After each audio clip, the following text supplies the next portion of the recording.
নানা বয়সের মানুষের হরেক রকম পোশাকের পসরা সাজিয়ে রেখেছেন দোকানদাররা। প্রথম রমজান থেকেই কুষ্টিয়ার পুরাদহে কাপড়ের হাটে দেশের বিভিন্ন অঞ্চল থেকে পাইকাররা আসছেন।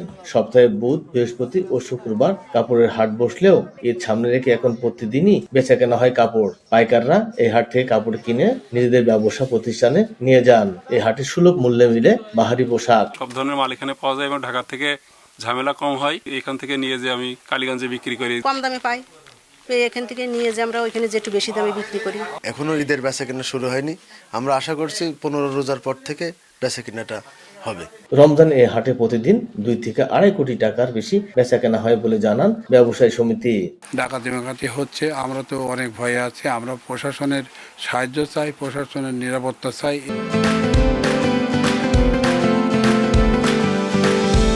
পুরাদা কাপড় ব্যবসায়ী সমিতির তথ্য মতে এই হাটে 740টি স্থায়ী ও 1250টি অস্থায়ী কাপড়ের দোকান রয়েছে। এস এম রাশেদ, সময় সংবাদ, কুষ্টিয়া।